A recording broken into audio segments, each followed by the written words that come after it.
পেয়ালার মধ্যে আমি আল্লাহ কলিজার ভুনা মাছের কলিজার নান রুটি দিয়ে ইফতারি করাবো। যখন আমি তোর ইফতারিটা সামনে দিব তুই এমনি বলে ফেলবি মালিক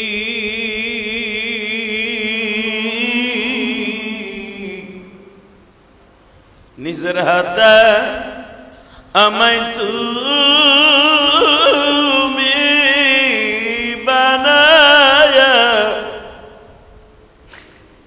কেমনে দিবা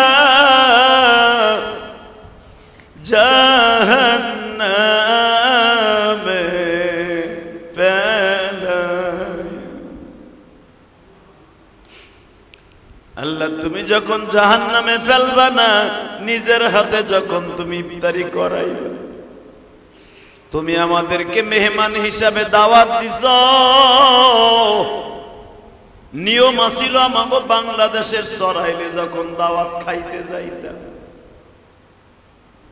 যিনি আমাদেরকে দাওয়াত খাওয়াইতো ইফতারি করাইতো, ইফতারি যে ব্যক্তি করত ওই লোকটাও আমাদের প্লেট থেকে খাইতো।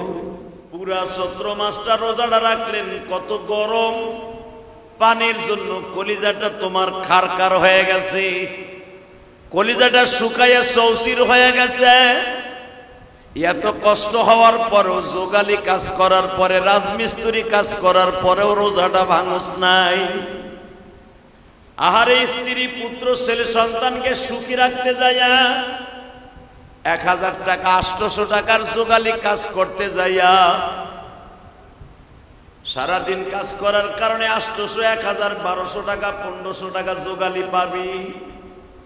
এই আশায় যদি সারাদিন সকাল থেকে নিয়ে সকাল 8টা থেকে নিয়ে বিকাল 5টা পর্যন্ত কাজ করতে পারস, 800 টাকা যোগালি নিয়া 1 কেজি চাউল কিনবি, ডাউল কিনবি, তরকারি কিনে বাসায় যাবি, বাচ্চা কাচ্চা নিয়ে ইফতারি করবি, সেহরি করবি বান্দা, আবার আরামে ঘুমায় থাকবি। 800 টাকার জন্য যদি সারাদিন কাজ করতে পারোস, আমি মাওলার হাতের ইফতারি করার জন্য কি সারাদিনটা রোজা রাখতে পারোস? তুই তো জানোস না রে পাগল,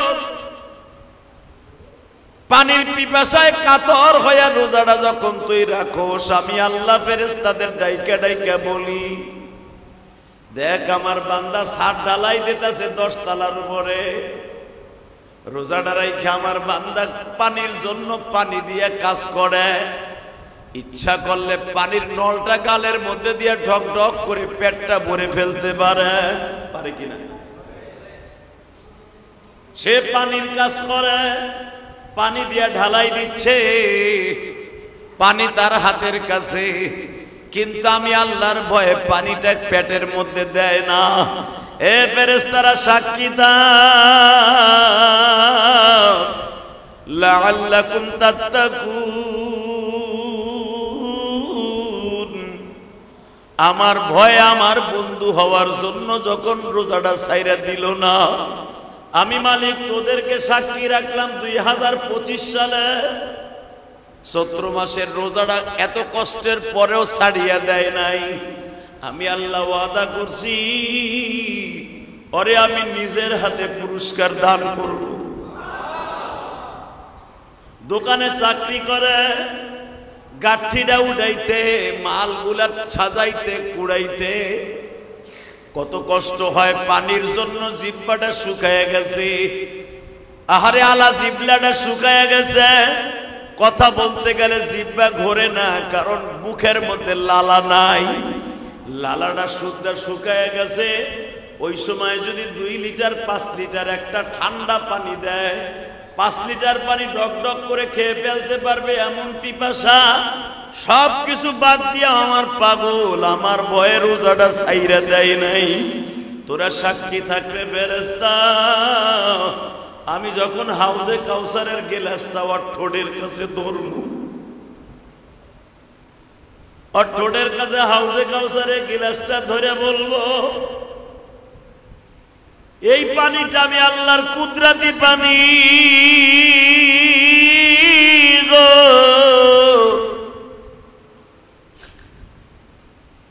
আমি আল্লাহ কুদরতে হাত দিয়ে ওর ঠোঁটের কাছে গিলাসটা ধরবো। গিলাসটা যখনই ধরবো, গিলাসের পানি খাওয়ার আগে ওর চেহারাটা পূর্ণিমার চাঁদের মতো হয়ে যায়। কারণ ওই গিলাসটা দুনিয়ার কোনো কাজ দিয়া বানাই নাই, দুনিয়ার কোনো মার্বেল দিয়া বানাই নাই। যেই গিলাস দিয়া তোর ইফতারি খাওয়াবে হাউজে কাউসার, ওই গিলাসটা আমি আল্লাহর নিজের কুদরতি ফ্যাক্টরিতে বানাইছি। তুই জানোস কি ওই গিলাসটা কি দিয়া বানাইছি? আমি জামরুদ পাথর দিয়া বানাইছি। ওই জামরুদ পাথরের মিসাল যদি দুনিয়ার কোন জিনিসের সাথে করতাম, এক টুকরা জামরুদ পাথর এই পৃথিবীকে ৮০,০০০ বার বিক্রি করলেও এক টুকরা জামরুদ পাথরের শূন্যস্থান পুরা হতো না।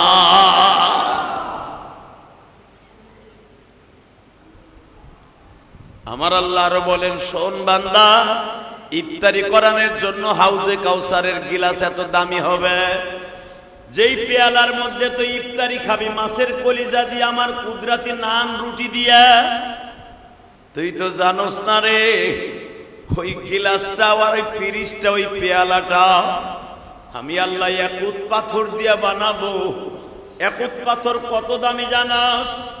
জামরুদ পাথর যদি ৮০,০০০ বার বিক্রি করা হয়, একটা একুত পাথরের শূন্য স্থান পুরা হবে না।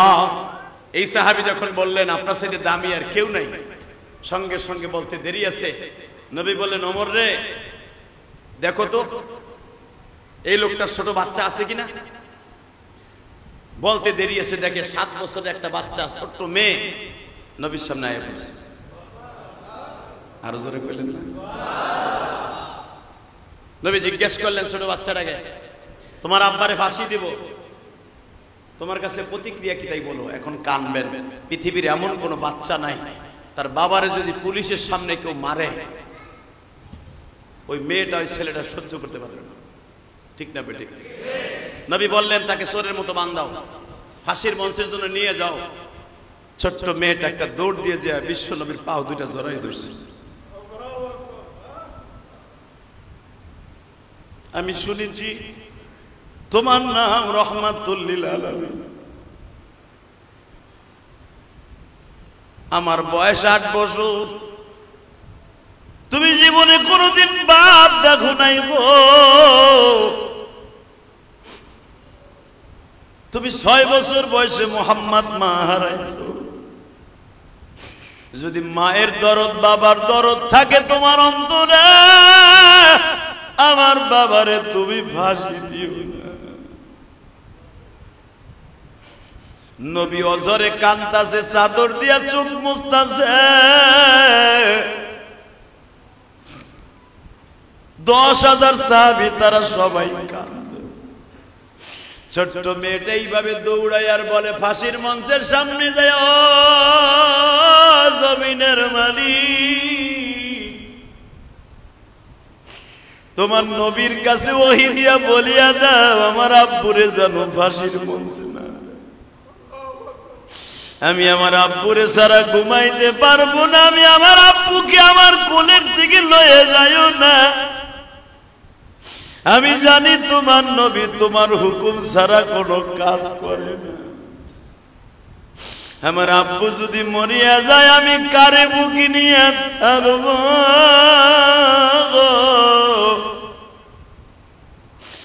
নবী কাবা ঘরের দরজার সামনে দিয়া দৌড় দিয়া ওই বাচ্চাটারে কোলে নিয়ে বলে, তোমার চোখের পানিগুলা মুইসা ফেলো, আমি তোমার আব্বুরে ফাঁসি দিব না। হযরত ওমর বলেন, ইয়া রাসূলুল্লাহ, হুকুম হয়ে গেল, ফাঁসির রায় হয়ে গেল, আপনি আবার এই ফাঁসির রায়কে কেন নিস্তানাবুদ করে দিলেন? নবী আমার বলেন, ওমর রে, যেই মালিক অর্ডার দেয় ওই মালিক আবার অর্ডার ফিরাইয়া লয়। কেন আমি তো দুনিয়ার জজ সাহেব না রে, আসমান জমিনের মালিক যিনি উনি হলো বড় জজ সাহেব। উনি অর্ডার দিয়েছিল এদের ফাঁসির মঞ্চ দেওয়ার জন্য। কারণ ইসলামের সবচাইতে বড় দুশমন ছিল রে ওমর। ইসলামের দুশমনির কারণে ফাঁসির মঞ্চে মওলাই দিয়েছিল। কিন্তু এই ছোট মেয়েটার চোখের পানি আমার মওলার কলিজা ভেদ করে ফেলছে। এই ছোট মেয়েটার চোখের পানির খাতিরে হয়তো মালিক ওর থেকে অর্ডার উঠাই নিয়ে গেছে। ওমর রে, ফাঁসির মঞ্চটাকে সরায়া ফেলা, এই সাহাবী দাসানাকে এমনে করে নাজাত দিয়া দে। نحمده ونستعينه ونستغفره ونؤمن به ونتوكل عليه ونعوذ بالله من شرور أنفسنا ومن سيئات أعمالنا من يهده الله فلا مضل له ومن يضلل فلا هادي له الذي أرسل رسوله بالهدى ودين الحق ليظهره على الدين كله وكفى بالله شهيدا أما بعد فقد قال الله تبارك وتعالى فأعوذ بالله من الشيطان الرجيم بسم الله الرحمن الرحيم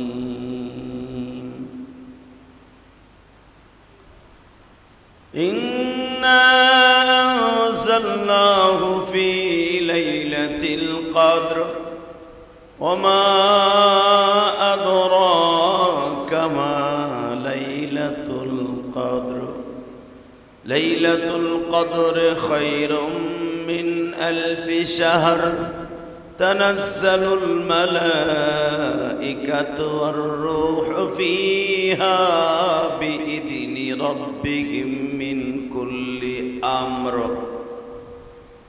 وقال الله تبارك وتعالى إنا أنزلناه في ليلة مباركة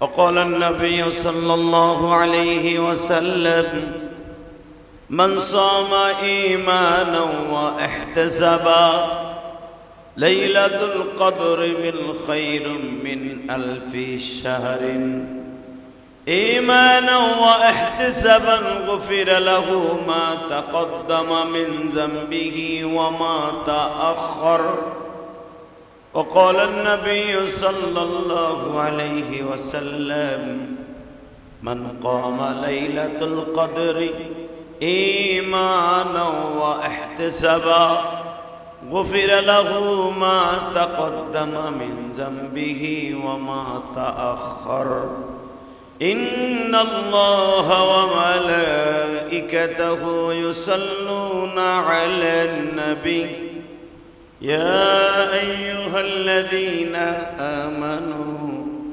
صلوا عليه وسلموا تسليما اللهم صل على محمد وعلى آل محمد كما صليت على إبراهيم وعلى آل إبراهيم إنك حميد مجيد اللهم بارك على محمد وعلى آل محمد كما باركت على إبراهيم وعلى آل إبراهيم إنك حميد مجيد कब्र में भी मुस्तफा रो रो के आके बहे कहते थे रोज हशम या उम्मती ला इलाहा इल्लल्लाह ला इलाहा इल्लल्लाह ला इलाहा इल्लल्लाह ला इलाहा ला इलाहा इल्लल्लाह मुहम्मदुर रसूलुल्लाह सल्लल्लाहु अलैहि वसल्लम। अल्लाह अल्लाह अल्लाह अल्लाह अल्लाह अल्लाह अल्लाह अल्लाह अल्लाह अल्लाह अल्लाह अल्लाह अल्लाह अल्लाह अल्लाह अल्लाह अल्लाह अल्लाह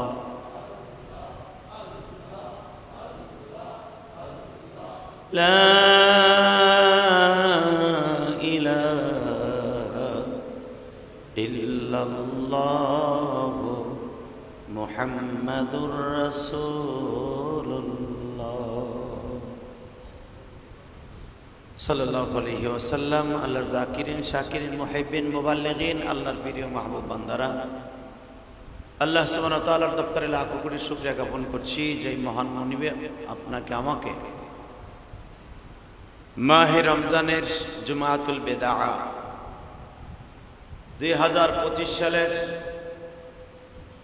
রমজান মাসের শেষ জুমা,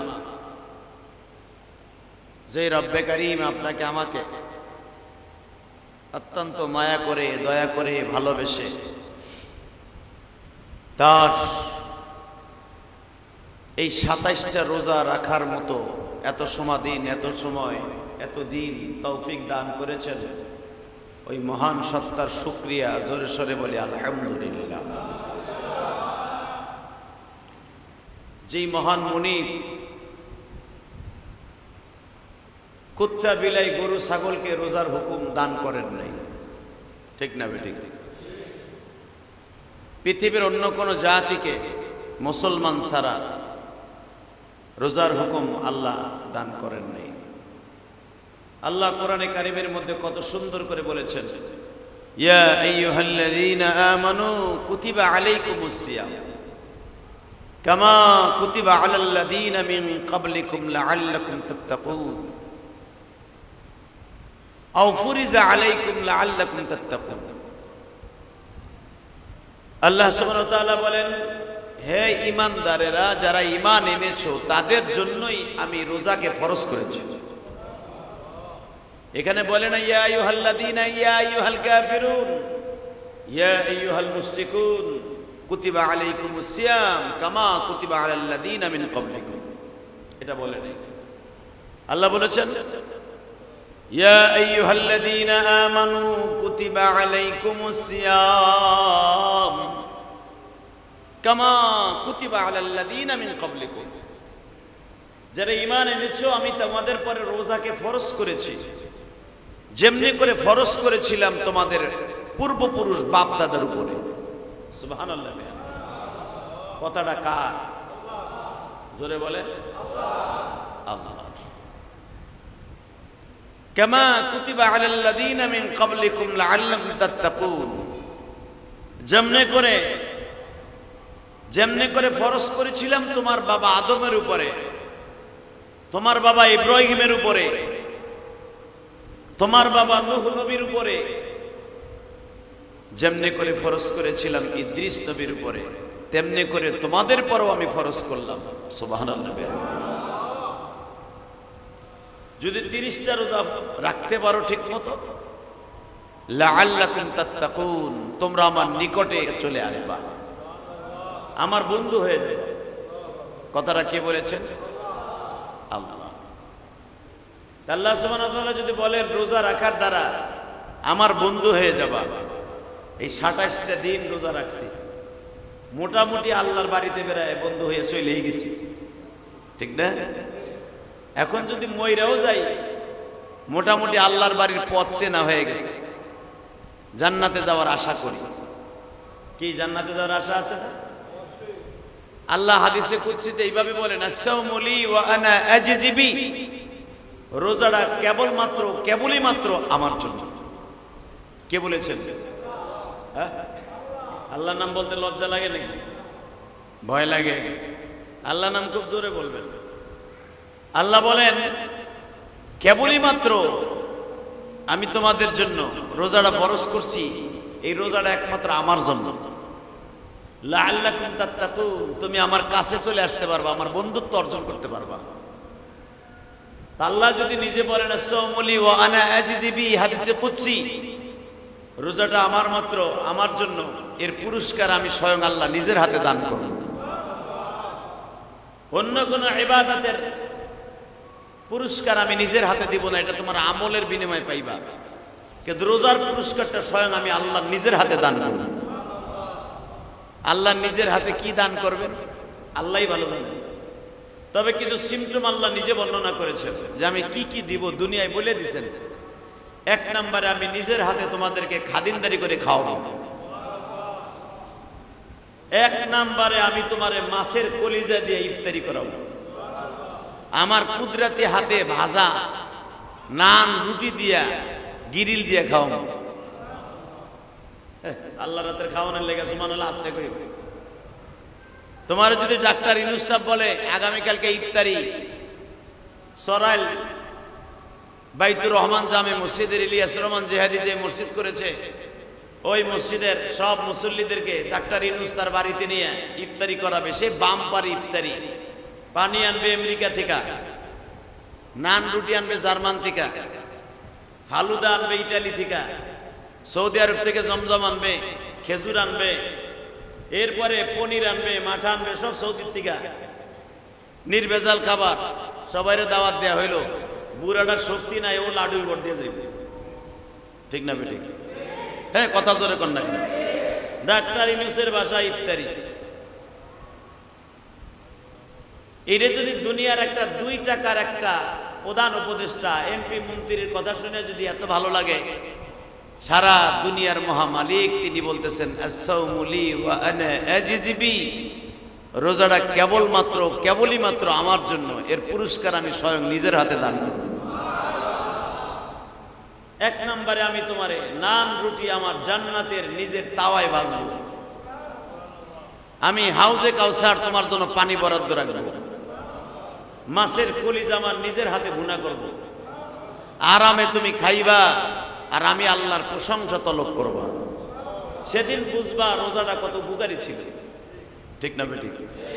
যারা হেলায় খেলায় রোজাটা নষ্ট করে দিয়েছো, তোমার মতো বদবক্ত কমিনা হারামখোর, তোমার মতো জাহান্নামী আমি আল্লাহর জমিনে আর একটাও নাই। কথাটা কে বলেছে? কে তো আশা করে আমার আল্লাহ কোরআনের আয়াতটা নাযিল করে বলেন, ইয়া আইয়ুহাল্লাযীনা আমানু কুতিবা আলাইকুমুস সিয়াম, আমি তোমাদের জন্য ঈমান যারা আনছো রোজাটা ফরজ করেছি।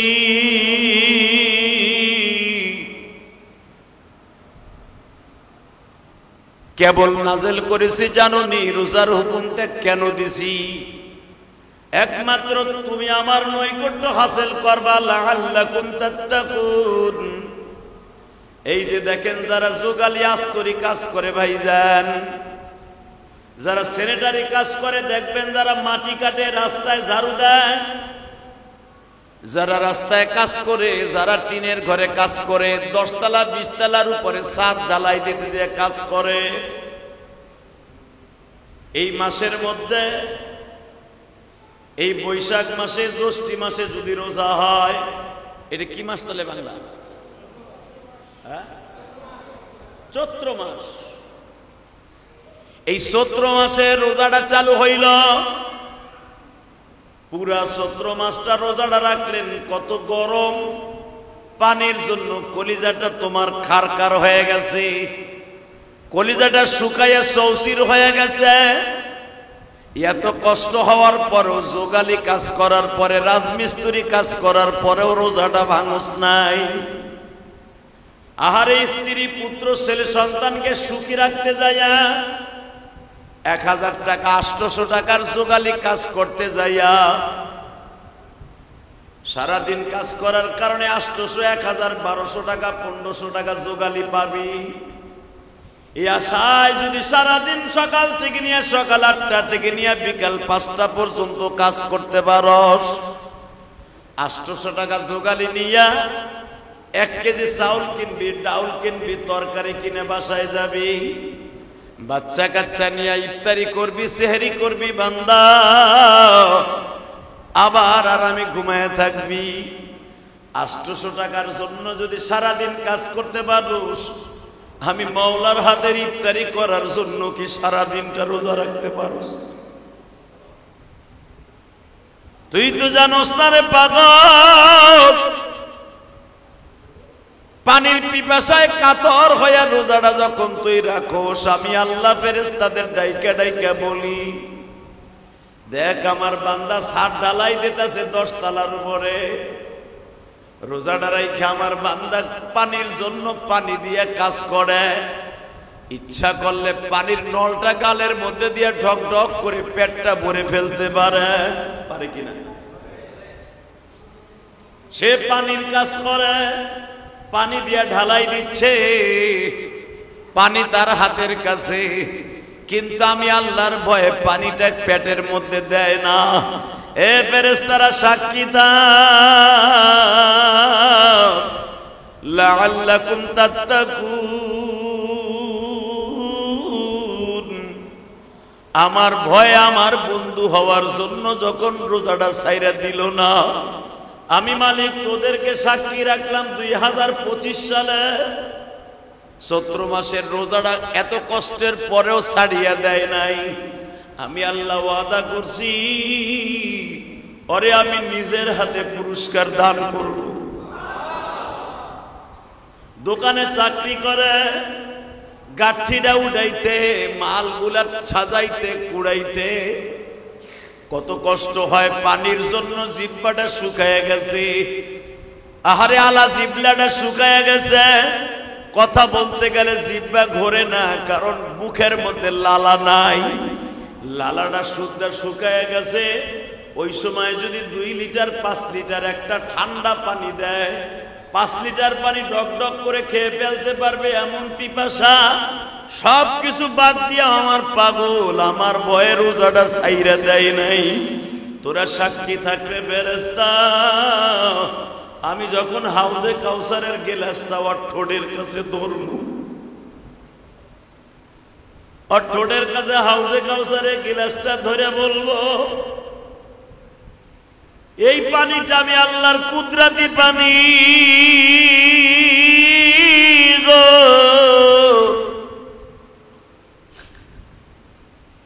আমি আল্লাহ কুদরতি হাত দিয়ে ওর ঠোঁটের কাছে গিলাসটা ধরবো। গিলাসটা যখনই ধরবো, গিলাসের পানি খাওয়ার আগে ওর চেহারাটা পূর্ণিমার চাঁদের মতো হয়ে যায়। কারণ ওই গিলাসটা দুনিয়ার কোনো কাজ দিয়া বানাই নাই, দুনিয়ার কোনো মার্বেল দিয়া বানাই নাই। যেই গিলাস দিয়া তোর ইফতারি খাওয়াবে হাউজে কাউসার, ওই গিলাসটা আমি আল্লাহর নিজের কুদরতি ফ্যাক্টরিতে বানাইছি। তুই জানোস কি ওই গিলাসটা কি দিয়া বানাইছি? আমি জামরুদ পাথর দিয়া বানাইছি। ওই জামরুদ পাথরের মিসাল যদি দুনিয়ার কোন জিনিসের সাথে করতাম, 1 টুকরা জামরুদ পাথর এই পৃথিবীকে 80,000 বার বিক্রি করলেও 1 টুকরা জামরুদ পাথরের শূন্যস্থান পুরা হতো না।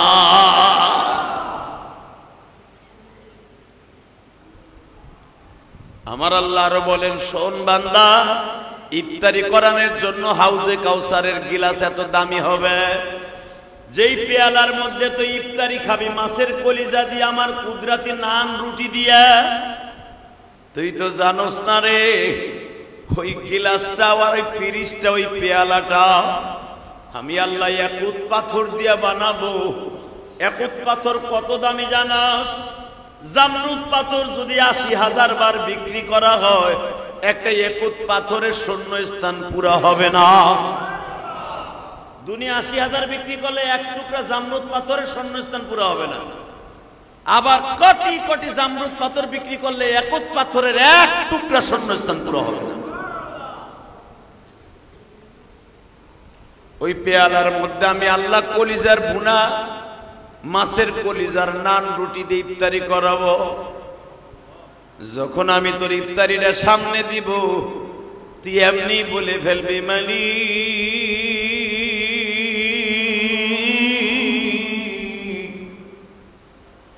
নিজের হাতে আমায় তুমি বানায়া কেমনে দিবা জাহান্নামে ফেলায়া। আল্লাহ তুমি যখন জাহান্নামে ফেলবা না, নিজের হাতে যখন তুমি ইফতারি করাইবা, তুমি আমাদেরকে মেহমান হিসাবে দাওয়াত দিছ। নিয়ম আছিল আমাগো বাংলাদেশের সরাইলে যখন দাওয়াত খাইতে যাইতাম, যিনি আমাদেরকে দাওয়াত খাওয়াইতো, ইফতারি করাইতো, ইফতারি যে ব্যক্তি করত ওই লোকটাও আমাদের প্লেট থেকে খাইতো। কথা বল না, হে যার বাড়ি ইফতারিতে যান হে খায় না আপনার লগে? এই যে আমি কয়েকদিন আগে আমার ছাত্র করে ইফতারি করলাম, ছাত্রদের সাথে আমি বইয়াও খাইলাম, খাই না? এই আপনি আমার দাওয়াত দিয়ে নিয়ে কি আপনি বলিয়ে খাইবেন না আমার লগে খাইবেন? কথা বলেন। হ্যাঁ, আপনি আমার দাওয়াত দিলেন, হুজুর আহেন আপনার আমি ইফতারি করবো। আপনি আমার দাওয়াত দিয়া বউরে লইয়া চুলের বিড়ি বইয়া ইফতারি করলেন, এটা কি মানুষের কাজ হইব? শয়তানের কাম হইব। কথা ঠিক না বেটা? আপনি আমার দাওয়াত দিয়ে আপনি ঘরের মধ্যে একা একা খাইবেন, এটা নিয়ম না। আপনার নিয়ম হলো আপনি আমার সাথে খাইবেন, ঠিক না বেটা? এটা হলো সুন্নাত। আপনি বললো খাইলে যে হারাম হবে তা না, এটা সুন্নাতের খেলাফ। মেজবান দাওয়াত দিয়া মেহমানকে সে নিজের হাতে মেহমানের সাথে বাইরে বাইরে খাওয়ানো, এটা হলো সুন্নাত। ঠিক আল্লাহ যখন আমাদের ইফতারিটা সামনে আনবে, তখন প্রত্যেকটা মানুষ আমরা বলবো, যারা আজকে ২৭ দিন পর্যন্ত রোজা রাখছি, জুমাতুল বেদায় হাজির হয়েছি, এই মানুষগুলো আল্লাহর কম, তুমি আমাদের দাওয়াত দিয়ে ইফতারি করানোর হুকুম দিয়া তুমি যদি এখন আমাকে লাগে না খাও, এটা কেমন দেখা যায়? সুবহানাল্লাহ কইলেন না? আরো জোরে, আরো জোরে। আল্লাহ খায়, এই কথা কর না, আল্লাহ খায়, ঘুমায়। আল্লাহ আল্লাহ আল্লাহ। যখন আপনি আর আমি কমু, আমি জানি তুমি খাও না, কোনোদিনও খাও না। মুসা পয়গম্বর তোমার জিজ্ঞেস করছিল, আল্লাহ তুমি খাও না জানি, খাইলে কি খাইতা? তুমি বলছিলে আমি খাইলে দুধ খাইতাম। দুধ কি খাইতাম? হ্যাঁ, ঘুমাইছিলি না, ইবাদত তো করেন নাই, ঘোড়ার ডিমের ইবাদত করছেন, তারাবিটাও তো করেন নাই অনেকে। এখানে যদি আমি ইন্টারভিউ নেই, তারাবি গতকালকে কয়জনে পড়ছেন? আমার মনে হয় যেগুলা লোক হয়েছে শতকরা ৭৫% কইব তারাবিও পড়ি নাই, কদর তো বাদ দিলাম। এমন আল্লাহর কুতুব আছে না নাই? জিমান কি লেগে ফার্মের মুরগি হয়েছে মতো অসুখ হয়েছে, ঠিকই আছে, অসুখ তো হয়েছে, গুনার অসুখ হয়েছে। কথা ঠিক না বেঠিক? গুনার রোগে ধরছে, জাহান্নামের রোগে ধরছে। আল্লাহ মুসা আলাইহিস সালাম আল্লাহরে জিজ্ঞেস করছে, আল্লাহ জানি তুমি খাও না, খাইলে খাইতা কি কও? আল্লাহ বলে আমি খাইলে দুধ খাইতাম। কি খাইতাম? জোরে কন। মুদ। কি খাইতাম? দুধ। আল্লাহ, আমি একজনে বলছিলাম জান্নাতি ইফতারি করার জন্য যা চাবেন তাই পাবেন। এক বিড়ি খোর দাম করে কয় বিড়ি পাওয়া যাবে। এই বাটপার হারামি হারাম কর, কত বড় বাটপার তাই চিন্তা করেন। কয় জান্নাতের ভিতরে সেহরি ইফতারি করার জন্য তো বিড়ি খাওয়া যাবে না? বিড়ি? আমি কহ তুই যদি বিড়ি চাইতে পারো, আল্লাহ তোরে বিড়ি দিব। শয়তান। কথা ঠিক না বেঠিক? আল্লাহ জান্নাতের ভিতরে কোনো হারাম জিনিস খাওয়াবে না। আলহামদুলিল্লাহ বলেন। যা খাওয়াবে নির্ভেজাল ফরমালিন মুক্ত জান্নাতের নেয়ামত খাওয়াবে আল্লাহ। হ্যাঁ, এই দুনিয়ায় যে মদ হারাম, মদ কিন্তু নাপাক। মদ যদি কারো কাপড়ে লাগে ধুইয়া নামাজ পড়া ফরজ। মদ কিন্তু মুদ যেরকম নাপাক মদ ওই রকম নাপাক। বুঝেন না আমার কথা? গাঞ্জা, গাঞ্জার রস যদি কারো শরীরে লাগে ওই রস ধুইয়া তারপরে নামাজ পড়া ফরজ, কারণ এটা নাপাক। বুঝেন নাই মনে হয়? গু গোবর যেমনি নাপাক, গাঞ্জার রস, হিরোইনের রস যেগুলা খাওয়া হারাম, এগুলা শরীরে লাগলে ধুইয়া নামাজ পড়া ফরজ। মদও যদি কারো শরীরে লাগে, মদ কাপড়ে লাগলে ধুইয়া নামাজ পড়া ফরজ। বুঝেন না আমার কথা? যদি আবার আরসি আপনার শরীরে লাগে, পেপসি আপনার শরীরে লাগে, এটা ধুইয়া নামাজ পড়া ফরজ না, কারণ এটা খারাপ খাওয়া যায় যদি এটা আমার দেশীয় পণ্য হয়। আবার ইহুদি নাসারা ইসরায়েলি কুত্তা বাহিনীর যদি হয় ওইটা খাওয়া জায়েজ নাই। কথা কন না কেন? যে ইসরায়েলি কুত্তা বাহিনী, এই যে পেপসোডেন্ট, কোকোলা, আরো যেগুলা পণ্য আছে, লিভার ব্রাদার্সের যত পণ্য আছে ইসরায়েলি পণ্য, এগুলা খাওয়া মুসলমানের জন্য হারাম। কথা কন না কেন? ডাইরেক্ট কোরআনে নিষেধ আছে, ইহুদি নাসারাদের বানানো পণ্য তোমাদের জন্য জায়েজ নাই। হ্যাঁ, এখন যদি কোন সৌদি আরবে তো কোকোলা আছে, সৌদি আরবের কোকোলা সম্পর্কে আমি উমরায় যেবার জিজ্ঞেস করছি, 7 আপ সম্পর্কে জিজ্ঞেস করছি, ওদের জিনিসটা সম্পূর্ণ হালাল ভাবে বানানো, যদিও লেবেলটা লাগালো কোকো, যদিও লাগানো 7 আপ, যদিও লাগালো ফ্যান্টা, ওদের সমস্ত সৌদি আরবে হারাম কোনো জিনিস ভাবে তৈরি করা হয় না। ওরা তাদের মেশিনে তৈরি করা হয়, লেবেলটা লাগালো হয় ওইটা। বুঝেন নাই মানে আমার কথা? কিন্তু আমাকে বাংলাদেশের যত 7 আপ, কোকো যাগুলা দেখেন, এই কোকোলা, এই সবগুলা হারামি পণ্য, এগুলা সমস্ত মুসলমানের জন্য খাওয়া হারাম। এটা দেওবন্দের থেকে ফতোয়া দেওয়া হয়েছে, এগুলো এড়াইয়া চলবেন। আল্লাহ আমাদের হেফাজত করুক, জোরে কোন আমিন। আল্লাহ আল্লাহ। দেখবেন উলামা একরামকে আপনি কোটি টাকা দিয়েও এক প্লেট 7 আপ আপনি বাংলাদেশে খাওয়াইতে পারবেন না। কেন পারবেন না? আলেম উলামা জানে এটা ইসরায়েলি পণ্য, হারামের পণ্য। সব আলেম না, অনেকে না বুঝে খেয়ে ফেলেন, এটা আলাদা ব্যাপার। তো মেরে ভাই দোস্ত বুজুর্গ, আল্লাহ রাব্বুল আলামিন কোন হারাম জিনিস জান্নাতের মধ্যে খাওয়াবেন না। যদি আপনি চান যে আমার একটা বিড়ি দাও, ইফতারি করি, আর এইবার ইফতারি করতে দাওয়াত দিয়ে লয়ে গেছে আমার একজন মদিনায়, রাসূলের রওজার থেকে মাত্র 1 কিলোমিটার দূরে উহুদ পাহাড়ের দিকে, আমার ইফতারি করাইতে দিয়ে আসে, আমার লগে খেজুর গালে দিয়ে দেহে বিল্ডিং এর পিছনে সিঁড়ির মধ্যে খাড়ায় বিড়ি খায়। আমি কইলাম, ভাই এটা কেমন হইল? আপনি আমার ইফতারি করাইতেছেন হালাল জিনিস দিয়ে, আর আপনি সিঁড়ির মধ্যে খাড়ায় খাড়ায় বিড়ি খাইতেছেন।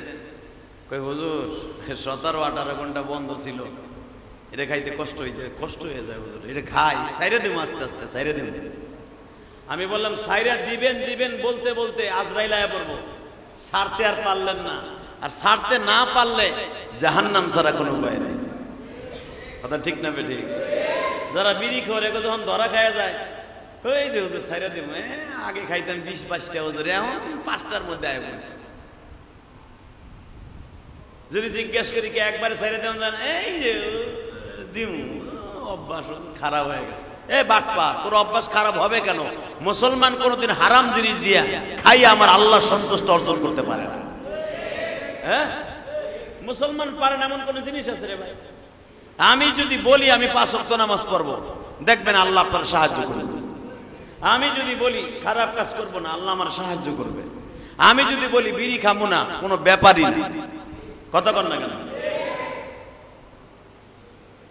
আল্লাহ, মাদক নিয়ন্ত্রণ একটা সরকারি মাদক দমন আছে না, মাঝে মাঝে মাদক নিয়ন্ত্রণ সরকারি ভাবে কিছু কিছু ক্যাম্প আছে। যারা বেশি মাদক করে ফেলে, সেবন করে ফেলে, এদেরকে সরকারি ভাবে একটা স্কুল থাকে ট্রেনিং দেওয়ার জন্য। 2 মাস 3 মাস মা বাবা বড় লোকের বলার ওইখানে দিয়া হয়, অর্থাৎ ওইখানে বিড়ি, সিগারেট, গাঞ্জা কোনো কিছু নাই। ওখানে যদি ট্রেনিং দেওয়ার কারণে আল্লাহ সুবহানাহু ওয়া তাআলা সে 3 মাসের মধ্যে ভালো হয়ে যেতে পারে। আমার বিশ্বাস এই মানুষটা যদি 3 মাস নামাজ পড়ে আর মনে রে কয় আগে খাইতাম 20টা 22টা বিড়ি, এখন খাবো 5টার থেকে যদি বলে আমি খাবো 3টার থেকে যদি বলে খাবো 1টার থেকে যদি বলে নাই যা আর খাবো না ছাতা, যা। কথা ঠিক না বেঠিক? অসম্ভবের কিছুই না। ও বাটপাট রোজার মাসে কম খাইছে, ইফতারিটা কইরাই ওদের কাজা আদায় করে, সারা দিনের কাজা আদায় করে রাত্রে। সেরিটা খাইয়া সেরির সময় শেষ, আর মাত্র 2 মিনিট বাকি আছে, 2 মিনিটের ভিতরে বদমাইশ সিগারেট একটা ধরায়। ওই 2 মিনিট ওটা টানে কি মনে হয় বিড়ি ফিল ইটের বাটার সুঙ্গা দিয়ে ধোঁয়া বেরিতেছে। ওই বিড়ি যেটা লাস্টে ধরায় ওইটা আর মুখের থেকে সরায় না, ওটা তো মানে মনে হয় যে মরণের খাওয়া খাইতেছে। যদি কোন কথা ঠিক না বেটে, যদি কোন এগুলো আপনি কেমনে জানেন? এগুলো আমি দেখছি, না দেখিয়া কইরা। আমরা বক্তারা ছাত্র জীবনে এক জায়গায় তারাবি পড়াইতে গেছি। ওই তারাবি পড়ানোর সভাপতি ছিল 1 নাম্বার বিড়ি খোর। যদি বাংলাদেশ ইন্টারভিউ হইতো 1 নাম্বারে যাইতো ওই জামানায়। লোকটা মারা গেছে, আল্লাহ মাফ করুন। এই যে কয়েকদিন আগে ওয়াজে গেছিলাম হের গ্রামের বাড়িতে, হের পোলা সভাপতি এখন মাহফিলের ছিল। তা আমার তো হের পোলারে দেখে মনে পড়ে গেছে তোর আব্বা 1 নাম্বার বিড়ি খোরা ছিল। তাওয়ারে জিগাইছি কিরে তুমিও খাওয়াটাও নি? না হুজুর ওই গু আমি খাই নাই। আলহামদুলিল্লাহ বলে। তখন মনের মধ্যে ভালো লাগলো যে বাপ বাংলাদেশের 1 নাম্বার বিড়ি খোরের মধ্যে 1 নাম্বার গেলে হে যাইতো গা, হেই বেটার পোলা বিড়ি খায় না। তাহলে বোঝা গেল বাপের সবকিছু পোলারা পায় না। কথা বলবেন? বাংলাদেশের 10 জন বক্তার ভিতরে আমার একজন ধরন যায় না? কথা কর না কেন? আপনি না ধরলে কি বেটারা ধরে? কারণ আপনি আমার পাশের বাসার মানুষ, আপনি আমার চিনবেন না। আপনি খালি চরালটা সাইরা 9 বাজার যান, তখন দেখবেন ইলিয়াস রহমান জিয়াদের বগলের ঠেলাটা কত। কথা কর না কেন? রসুল্লাহ যদি মক্কার মানুষ চিনতো জীবনে তার হিজরত করা লাগতো না, জীবনটা ভর জান্নাতুল মুআল্লায় রসুলের কবর হইতো। কথা ঠিক না বেঠিক? তো আমি যে বক্তা, আমার পোলা যেগুলো হয়েছে একটাও বক্তা হইব, আমি তো বুঝে লাইছি এগুলো একটাও আমার মতো হইব। কথা কর না কেন? আমার মতো হওয়া তো দূরের কথা, তার আমি পড়ায় তাও ঠ্যাং কাঁপে দেখি মাঝে মাঝে। আর আমি তো এমপি কন, মন্ত্রী কন, আর প্রধানমন্ত্রী কন, ছাতা মাথা ওগুলা পাশে বয়ে থাকবো, একটা পশমের সমতুল্য মনে করি না। কথা কর না কেন? কত এমপি মন্ত্রী আছে চেয়ারে বই, আমার সামনে 2টা কথা কইব, এ মনে হয় প্যান্ট মুইতে ভিজাই দিব। কাঁপে এমনি কাঁপে, কি কইব আর কি ঠেলা খাইবে। কারণ ও মাউটটা থুইলে তো আমি শুরু করবো বুলেট, জানে? কারণ বাংলাদেশের উলামা একরাম কোনোদিন কারোর ভয় করে কথা বলে না। এদেরকে আল্লাহ আলাদা একটা মেডিসিন দিয়ে বানাইছে। কথা কন না কেন? মামুনুল হক 3 বছর জেল খাটাইছে। যেইগুলো যে পিসকি রফিকুল ইসলাম মাদানি 3 বছর ওরে ধইরা খালি ওয়ালের সাথে আশ্রাইতে শুনছি। ওরে ল্যাংটা করে জাইঙ্গা পড়াইয়া হাতির জিলে নিয়ে পানির মধ্যে শীতকালে নামাইয়া এরপরে চেঙ্গি দিয়ে এইভাবে মারছে। বাইরানের পরে কি মুখ বন্ধ হয়ে গেছে? হ্যাঁ, ওটা যদি আমারও জেলখানায় নাই, আমি জেলখানার বাইরে আগের 13 বোমা বেশি হবি। এই লেগে সবাই ধরে না সহজে। মনে রাখবেন, ইউসুফ আলাইহিস সালাম 13 বছর জেল খাটছে বিনা অপরাধে। ইউসুফ আলাইহিস সালাম 13 বছর জেল খাটে বাইরানের পরে কি হয়েছিল জানেন?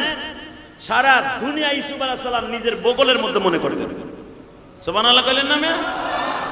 এবং যেই জুলাইখা ইউসুফরে জেল খাটাইছিল, এই জুলাইখারে চুল ধইরা ইউসুফ আলাইহিস সালাম বলছিল, এখন তোর স্বামী কই, তোর বাপ কই? তোর বাপও তো প্রেসিডেন্ট ছিল, তোর স্বামীও প্রেসিডেন্ট ছিল। এই সেরি পারলে কর এখন ইউসুফ আলাইহিস সালামের একটা লম্বা সোজা। তখন আল্লাহ পাক নবী তো ওহী দিয়ে সাথে সাথে আল্লাহ বলে দিয়েছে, ইউসুফ রে এই কামটা তোমার না। সুবহানাল্লাহ কইলেন না? এই কামটা তোমার না। যেই জুলাইখা তোমার একটা তোহমাত দিয়ে জেলখানায় দিছে ঠিকই, কিন্তু জুলাইখা তোমার স্বর্ণের খাটে শোয়াইছে। এই পৃথিবীর সবচেয়ে দামি দামি পাঞ্জাবি গুলো তোরে পরাইছে। ইউসুফ এখানে শেষ না, আমি আল্লাহ তোমারে বলতেছি ওহী দিয়া, পৃথিবীর কোন মানুষ যদি আরাম আয়েশের দিক দিয়ে 1 নম্বরে কোন মানুষ যায়, সেই ব্যক্তিটা হলো তুই নবী ইউসুফ। পৃথিবীর কোন নবী স্বর্ণের গেলাসে স্বর্ণের প্লেটে খাবার খায় নাই, জুলাইখা তোরে খাওয়াইছে। সুবহানাল্লাহ বললেন না? তো মহিলাটা হয়তো একটা তোহমাত দিয়ে তোরে 13 বছর মিথ্যা অপরাধে ধর্ষণ মামলায় 13 বছর কাটাইছে, কিন্তু মহিলাটা তোরে 18-19 বছর পর্যন্ত তোরে স্বর্ণের খাটে শোয়াইছে, স্বর্ণের প্লেটে খাওয়াইছে, স্বর্ণের গিলাসে তোরে খাওয়াইছে। ইউসুফ এই অবদানটা ভুলিস না। সাথে সাথে ইউসুফ আলাইহিস সালাম সিজদায় পড়ে কয় আস্তাগফিরু লিযামবি আস্তাগফিরু লিযামবি আস্তাগফিরু লিযামবি, আল্লাহ আমার ভুল হয়ে গেছে, আমার ভুল হয়ে গেছে, আমার মাফ করে দাও। সুবহানাল্লাহ বলেন না?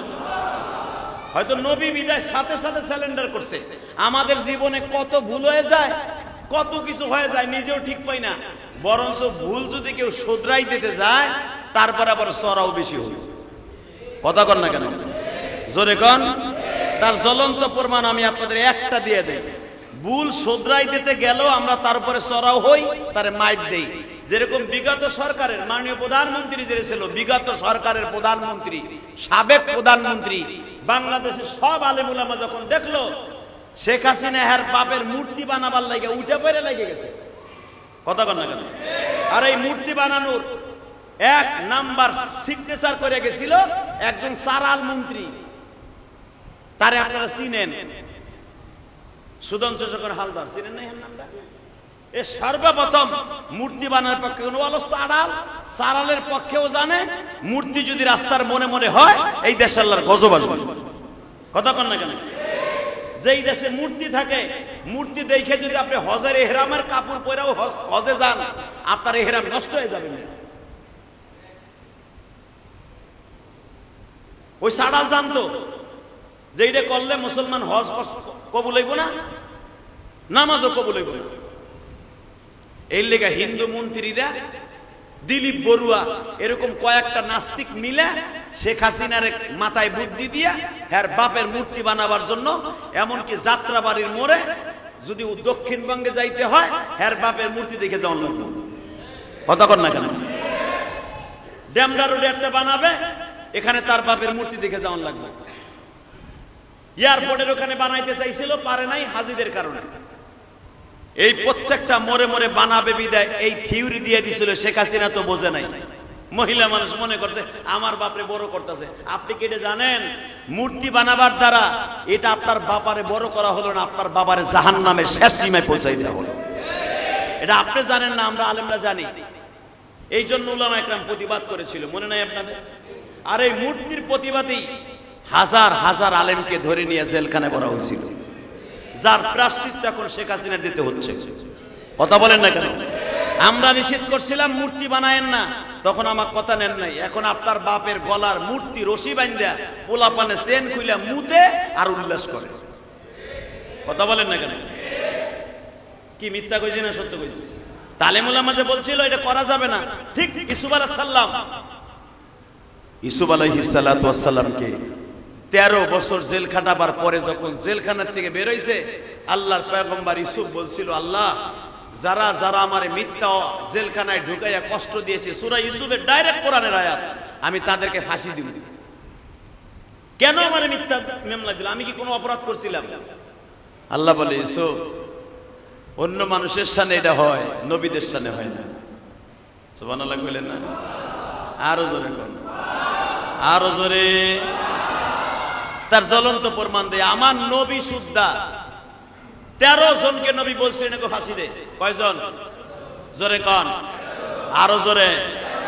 আপনি তো খালেন জানেন রসুলের মিঠা সুন্নাতটা, আপনি জানেন নবী কেউরে জীবনে থাপ্পড় দেয় নাই, নবী কেউরে বকা দেয় নাই। আরে মিয়া, নবী ফাতে মক্কার পরে, মক্কা বিজয়ের পরে 13 জনকে ফাঁসির কাছে ঝুলাইয়া মারার অর্ডার দিয়েছেন ডাইরেক্ট। ডাইরেক্ট নবী বলছে, এই কথাও বলছে, হাদিস আসছে, উকতুলুহুম ওয়াদাতুবুহুম মুআল্লিকিনা বিআস্তারিল কাবা। ওমর, তখন ওমর হলো আইন মন্ত্রী, ওসমান হলো খাদ্য মন্ত্রী, ত্রাণ মন্ত্রী। আমাদের দেশের একটু মন্ত্রী পাইলেতে হ্যাঁ গো, হ্যার পিছন তালাশ করে পাওয়া যায় না। কথা কর না কেন? একটু নেতাগিরি পাইলে মনে করে সব আমার। কিন্তু আপনি কি জানেন নেতার পিছনের এক সাইড, সামনের এক সাইড। সামনে চিরজীবন থাকে না, পিছনের সাইড একদিন ঘোরা লাগে, এটা ভুলে গেলে চলবে না। তো আমার নবী বললেন, এই আইনমন্ত্রী ওমর, ইয়া রাসূলুল্লাহ, এই 13 জনের নাম আমি লিস্টি দিলাম, এই 13 জনের মক্কার সামনে, কাবাগরের সামনে ফাঁসির মঞ্চ করে হাজার হাজার মানুষের সামনে ফাঁসি দিবেন। নাম বলে দিলেন 13 জনের।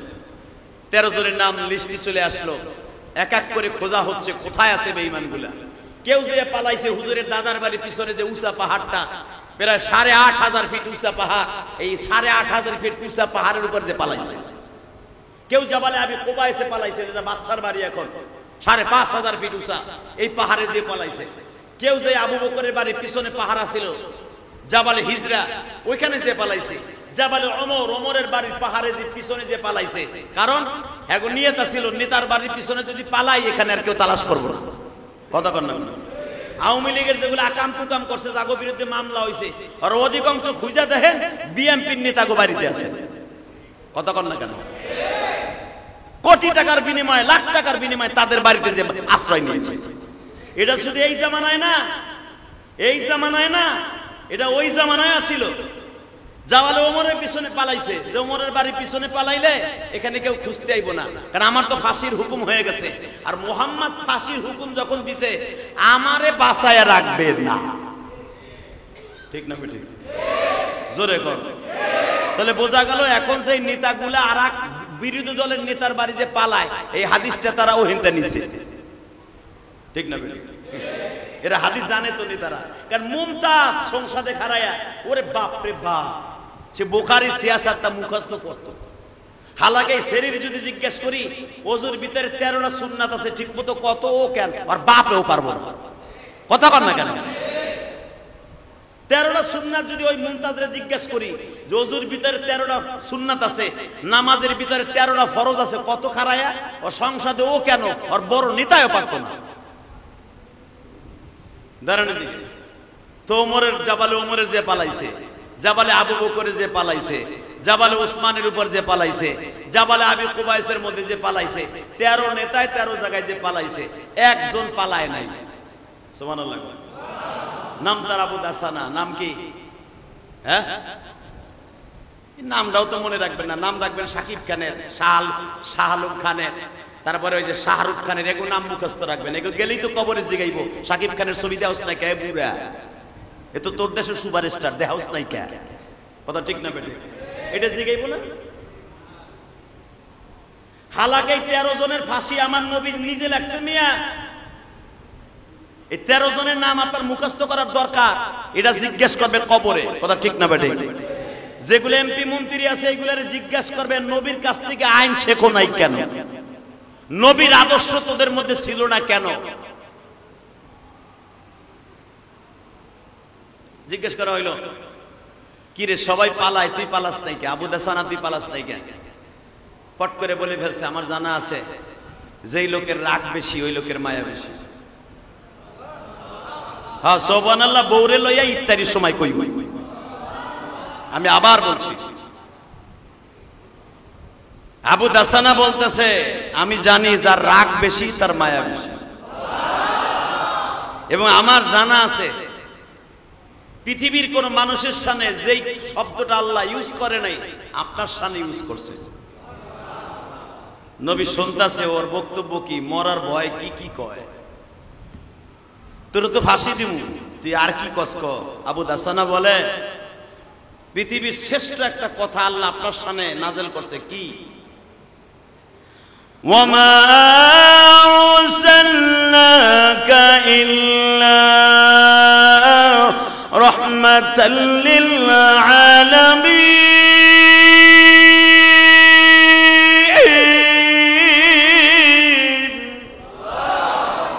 ওই জামানার কাফেরও কোরআন শরীফ পড়তে পারতো, আর তুমি মুসলমানের পোলা কোরআন শরীফ পড়তে পারো না। আবার ভুটানগিরি দাও তুমি মুসলমান। এই বেটা, বাড়ি গাড়ি টাকা পয়সা থাকলেই তারা মুসলমান কয়। যে ব্যক্তি কোরআন শরীফ সহি শুদ্ধ পড়তে পারে সে হলো খাঁটি মুসলমান। ঠিক না বেটা? চারটা কালেমাও সহি শুদ্ধ ভাবে পড়তে পারে না, সে আবার সমাজের নেতা, সে সমাজের এমপি, সে সমাজের চেয়ারম্যান। কথা ঠিক না বেটা? সে আবার একজন ভালো লোকের সামনে দাঁড়ায় অপমানজনক কথা বলে। আছে না বাংলাদেশে? একজন তাবলীগওয়ালা মানুষকে খাড়ার উপরে ধরে ছটকায়। হালাকে বান্দরে রাত্রে দেখা যায় বোতল খোর। কথা কর না কেন? রাত্রে দেখা যায় বোতল খোর, হিরোইন খোর, মদ খোর। লোকটা বলে ফেলছে, কাফের হইয়া বলে ফেলছে, ওমা আরসালনাকা ইল্লা রাহমাতাল লিল আলামিন।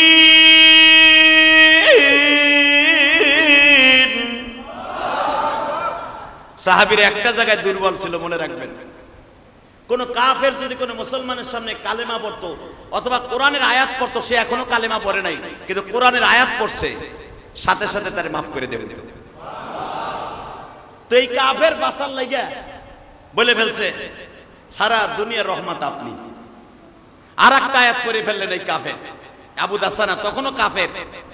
লাকাদ কানা লাকুম ফি রাসূলিল্লাহি উসওয়াতুন হাসানাহ। আপনার ভিতরে সবচেয়ে উত্তম আদর্শ এটা আল্লাহ বলছেন। আপনি পৃথিবীর কোন বাচ্চার মতো না, আপনি এমন একজন বাচ্চা। লাকাদ কানা লাকুম ফি রাসূলিল্লাহি উসওয়াতুন হাসানাহ, আপনি সারা দুনিয়ার মানুষের মডেল। এখন আপনি যদি সারা দুনিয়ার মডেল হইয়া বাচ্চা হইয়া আমারে ফাঁসি দেন, দেন। নবী আমার চোখটা আস্তে করে, এত সময় গরম আছিল। নবী মনে রাখবেন বুখারীতে আসছে, আমার নবী যখন কখনো রাগ হইতেন, এখানে অনেক রাগী পুরুষ আছেন, রাগ দেখায় রাস্তাঘাটে, আর দেখবেন বিলাই হয়ে যায় বউর কাছে, আছে না নাই? হ্যাঁ, আমার নবী সব জায়গায় একরকম, বিবিদের কাছে যেমন, রাস্তা এরকম। এমন এমন নেউরা মার্কা মুসলমান আছে এখানে, বোর কাছে গেলে সব পুতা মোতা সব হারাই জায়গা, বিসি পেটে যায়, আর বিসি খারায় যায় রাস্তায় গেলে। কথা কর না কেন? রাসূল আকরাম সাল্লাল্লাহু আলাইহি ওয়াসাল্লাম সেই কথাই বলেন হাদিসে, যারা রাস্তায় যেরকম ঘরেও যেরকম বাইরেও সেরকম, সে হলো আসল পুরুষ। কথা কর না কেন? এমন পুরুষ বাংলাদেশে আছে না? বল লাগে পারে না বেটা, বল লাগে পারে না, হে রাস্তায় যে অনেক কিছু দেয়, আছে না নাই? আমার রাসূল বিবিদের কাছে যেমন ছিলেন, রাস্তায় সেমন ছিলেন রাসূল। এই সাহাবী যখন বললেন আপনার সাথে দামি আর কেউ নাই, সঙ্গে সঙ্গে বলতে দেরি আছে। নবী বললেন, ওমর রে, দেখো তো এই লোকটার ছোট বাচ্চা আছে কিনা। বলতে দেরি আছে, দেখে 7 বছরের একটা বাচ্চা, ছোট্ট মেয়ে নবীর সামনে আয়া বলছে। আরো জোরে কইলেন না? নবী জিজ্ঞেস করলেন ছোট বাচ্চাটাকে, তোমার আব্বারে ফাঁসি দিব, তোমার কাছে প্রতিক্রিয়া কি তাই বলো। এখন কানবেন, পৃথিবীর এমন কোন বাচ্চা নাই তার বাবারে যদি পুলিশের সামনে কেউ মারে, ওই মেয়েটা ওই ছেলেটা সহ্য করতে পারবে না। ঠিক না বেঠিক? নবী বললেন তাকে চোরের মতো বান্ধাও, ফাঁসির মঞ্চের জন্য নিয়ে যাও। ছোট্ট মেয়েটা একটা দৌড় দিয়ে যায়, বিশ্ব নবীর পাও দুইটা জড়াই ধরছে। আমি শুনেছি তোমার নাম রহমাতুল লিল আলামিন, আমার বয়স 8 বছর, তুমি জীবনে কোনোদিন বাপ দেখো নাই গো, তুমি 6 বছর বয়সে মুহাম্মদ মা হারাইছো। যদি মায়ের দরদ বাবার দরদ থাকে তোমার অন্তরে, আমার বাবারে তুমি ফাঁসি দিও না। নবী অজরে কান্দাছে, চাদর দিয়া চোখ মুছতাছে। 10,000 সাহাবী তারা সবাই কান্দে। ছোট্ট মেয়েটা এইভাবে দৌড়ায় আর বলে ফাঁসির মঞ্চের সামনে যায়, ও জমিনের মালিক, তোমার নবীর কাছে ওহী দিয়া বলিয়া দাও আমার আব্বুরে যেন ফাঁসির মঞ্চে না, আমি আমার আব্বুরে ছাড়া ঘুমাইতে পারবো না, আমি আমার আব্বুকে আমার কোলের দিকে লয়ে যাইও না। আমি জানি তোমার নবী তোমার হুকুম ছাড়া কোনো কাজ করে না। আমার আব্বু যদি মরিয়া যায় আমি কারে বুকি নিয়ে থাকবো।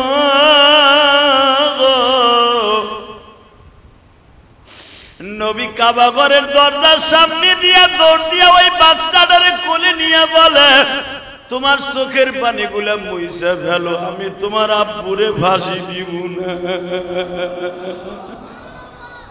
হযরত ওমর বলেন, ইয়া রাসূলুল্লাহ, হুকুম হয়ে গেল, ফাঁসির রায় হয়ে গেল, আপনি আবার এই ফাঁসির রায়কে কেন নিস্তানাবুদ করে দিলেন? নবী আমার বলেন, ওমর রে, যেই মালিক অর্ডার দেয় ওই মালিক আবার অর্ডার ফিরাইয়া লয়।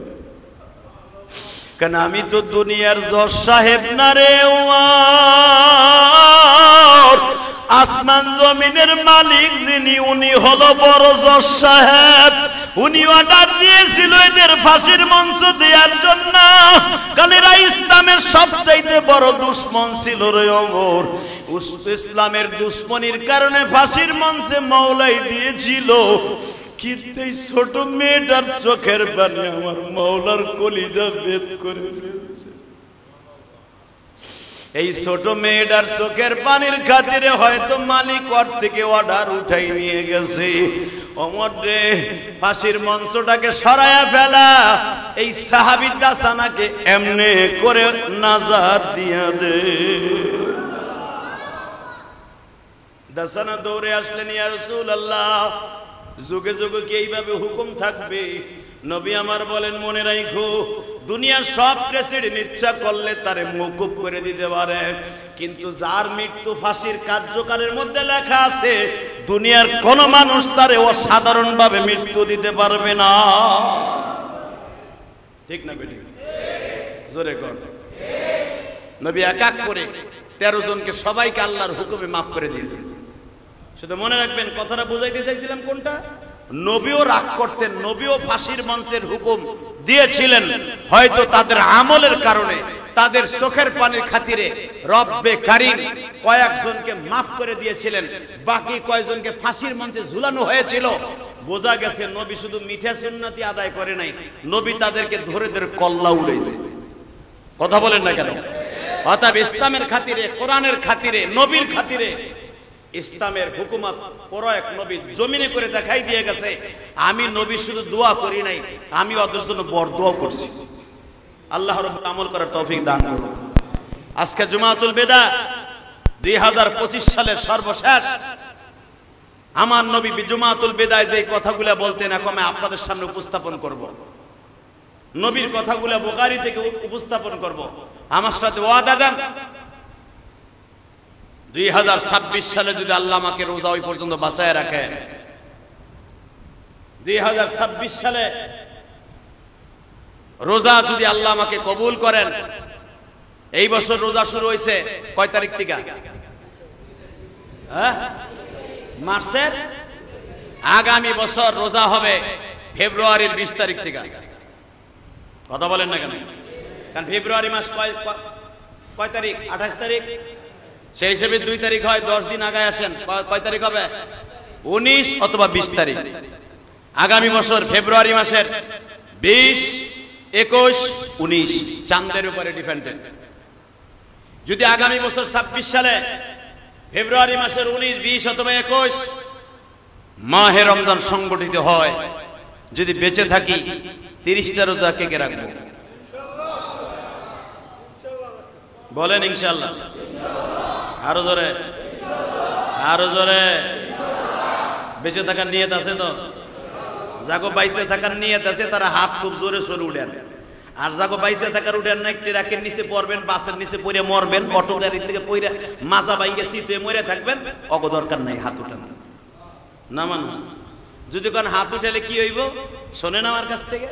আমার নবী বলেন, নেকের কাজে যত দ্রুত হাত উঠাবে আল্লাহ ওইটা কবুল করবে। আমি আবার বলছি, নেকের কাজে যে যত দ্রুত আগ্রহ করে হাত উঠাবে আল্লাহ ওইটা কবুল করবে। আগামী বছর 26 সাল ফেব্রুয়ারির 20 তারিখ 19 তারিখ পর্যন্ত বেঁচে থাকার নিয়ত আছে না নাই? আছে? সবাই আছে? আমার আছে, আমার আছে। একটা শর্তের উপরে বেঁচে আছে, বেঁচে থাকার নিয়ত আছে। যদি আল্লাহর হুকুম হয় চলে যেতে হবে, ঠিক না বেটি? যদি বেঁচে থাকি, আমার হায়াত থাকে, সুস্থ শরীরে যদি আল্লাহ রাখে, আগামী বছর 26 সাল 19, 20, 21 যদি রোজা হয়, 30টা রোজা রাখার নিয়ত করে 1 বছর বেঁচে থাকবে। কার কার নিয়ত আছে? লিল্লাহি তাকবীর। না মানহা নবীর বিজুমাতুল বিদায় প্রথম উপস্থাপন। দ্বিতীয় উপস্থাপন, আল্লাহ যদি বাঁচায় রাখে, আজকের থেকে নিয়ে এতদিন নামাজ রোজার ভিতরে একটু ঘাটতি করতাম, নামাজটা ঠিক মতো পড়তাম না, আজ থেকে ওয়াদা করেন এক ওয়াক্ত নামাজ ছেড়ে দেব না ইনশাআল্লাহ। ইনশাআল্লাহ বলেন, এক ওয়াক্ত নামাজ ছেড়ে দেব না। না মানা। 2 নম্বরে, 3 নম্বরে আল্লাহর বিধান, আল্লাহর হুকুম সুস্থ শরীরে বেহুশ হওয়ার আগ পর্যন্ত, স্ট্রোক করার আগ পর্যন্ত, সেন্স থাকা পর্যন্ত আল্লাহর হুকুমের বাইরে কোন কাজ করব না। রাজি আছি ইনশাআল্লাহ? 3 নম্বরে, 4 নম্বরে যারা এখনো ফেতরা দেন নাই, যাকাত ফেতরা আজকে কালকের ভিতরে কমপ্লিট করবেন ইনশাআল্লাহ। অর্থাৎ আজকে কালকের ভিতরে যদি নাও পারেন, অন্তত ঈদের মাঠে আসার আগে যাকাত ফেতরা পাই টু পাই হিসাব করে শতকরা 2.5 টাকা, অর্থাৎ লাখে 2.5 টাকা। এইটা আপনার টাকা না, আপনার বাপের টাকাও না, এটা আল্লাহর টাকা। এটা আমার বাপের টাকা না, আল্লাহ আমারে দিছে 1 লাখ টাকা। আমি একদিন, আমি ইলিয়াস রহমান যদি 1000 টাকার মালিক ছিলাম না, আমি জানি আমারটা, আমি জানি আপনারটা আপনি জানেন। আপনি 5 লাখ টাকার মালিক ছিলেন না, মালিক এখন আপনাকে 5 কোটি টাকার মালিক বানাইছে। কে বানাইছে? আপনার বাপে, আপনার দাদায়, হ্যাঁ না আপনার ব্যবসায়? কে দিছে? আপনার মতো কত ব্যবসায়ী লস খাইয়া পাগল হয়ে রাস্তা দিয়ে ঘুরতেছে, কথা কর না কেন? এই সরাইল, এই কেরানীগঞ্জের কত লোক বাপ দাদা কোটি কোটি টাকার সম্পদ রেখে গেছে, বাপ দাদার সম্পদ বেচা এখন ভাড়া থাইকা মানুষের কাছে জাকাতের কাপড় নিয়ে বউরে পরায়, জাকাতের লুঙ্গি সে নিজে পরে, কথা বল না কেন? আবার দেখা গেছে যে আপনার বাড়ি ভাড়া রয়েছে, সে 10 তলা বিল্ডিং করে হের বাড়ি আপনি ভাড়া থাকতেছে। এটা কার খেলা? এইটুকু চিন্তা করলেই তো হয়ে যায়। অতএব যাদের জাকাতটা এখনো আদায় করেন নাই, আর একটা মাসলা বলে দেয়, জুমাতুল বিদায় নবী যেটা বলতেন, যে ব্যক্তি জাকাত ঠিক মতো আদায় করবে তার মাল কোনোদিন নষ্ট হবে না। জাকাতটা ঠিক মতো আদায় করে দিবেন ইনশাআল্লাহ। আপনার বিবির 7.5 ভরি স্বর্ণ আছে, 7.5 ভরি, এটা আপনার বিবি জাকাত দিবে, এটা আপনি না। মাসলা আপনি জানেন? আপনার বউরে আপনি দিয়ে দিচ্ছেন, এটা যদি আমার বউ তো হুনতাছে মাইকে, ভালো করে আমার বউরে শুনাই দেয়। আপনার বউ যদি শুনে থাকে, আপনার বউরে যে আপনি শোনাবেন, যদি আমার মাইকের আওয়াজ না শুনে, আপনার বিবি যদি 10 ভরি স্বর্ণের মালিক হয়, এটার মালিক কিন্তু আপনি না। যদি বউরে আপনি দিয়ে থাকেন একবারে, যে তোরে দিয়ে দিলাম মহারানা হিসাবে, অর্থাৎ তুই আমার বউ, এটা আমি মরে গেলে তুই কাজে লাগবো। মেয়েদেরকে কেন স্বর্ণ দেওয়া হয়, মোহর কেন দেওয়া হয়? অর্থাৎ স্বামী মরে যাওয়ার পরে ওই টাকাটাও তার গাছ হয়ে খারাপ, পোলাপানে ভাত না দিলেও ওইটা দিয়ে অন্তত আমার ওই মা, আমার ওই বোনটা জীবন যাপন করতে পারবে। এই জন্য আল্লাহ মোহরের বিধান রেখে দিয়েছে। আর এটা দিয়ে ফরজ, আপনি মহারানা হিসাবে 10 ভরি স্বর্ণ দিচ্ছেন, এটা যদি আপনার বউরে লিখে দিয়ে থাকেন, লেখা না দিয়ে দিচ্ছেন, এটা আরামে। আর মনে করবেন ওইটা আপনার বউ, যেটা আপনি চাইলে পাবেন না। যদি আপনি যে বলেন আমার কিডনি ট্রান্সফার করতে হবে, তোমার ওখান থেকে 5 ভরি স্বর্ণ দাও, তোমার তো আছে 25 ভরি অথবা 12 ভরি, ওইখান থেকে আমারে দাও, 5 ভরি দাও, আর 7 ভরি রাইখে দাও যেন জাকাত দেন না লাগে। যদি আপনার বউ কয়, কে তোমার ওই যে সরাইল মাঠের কোনায় বাড়ি আছে না, ওইটা বেচতে পারো না, তুমি আমার স্বর্ণের দিক মুখ দাও, কে কথা বল না কেন? খে বন্ধ একটা জায়গা আসলে বেচে কিডনি ট্রান্সফার করো। যদি এই কথা আপনার বউ কয়, তাহলে মনে করবেন এই স্বর্ণের মালিক আপনার বউ, ওইটার জাকাত আপনার দেয়া জায়েজ নাই, জায়েজ নাই। যদি চাইলে বউ না দেয়, তাহলে ওইটার মালিক সে, ওইটার জাকাত আপনি দিলে হবে না।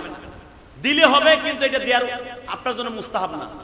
হ্যাঁ, আপনি দিলে দিতে পারবেন, কিন্তু বউরে এটা বলতে পারবেন যে তোমার তো এবিলিটি নাই, তুই তো আর গার্মেন্টে চাকরি করস না, তুই তো আর কোনো কিছু ইনকামও করস না, তোর জাকাত না দিলে তো তোরে আল্লাহ কেলাইবো, আমারও কেলাইবো, আমারে কেলাইবো না, তোরে কেলাইবো।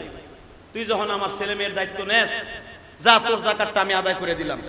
যদি এই শর্ত আপনি তার সাথে করে দেন, তাহলে আপনার বউ জাহান্নামের হাত থেকে বাঁচবে, নচেত না। বুঝতে পেরেছেন আমার কথা?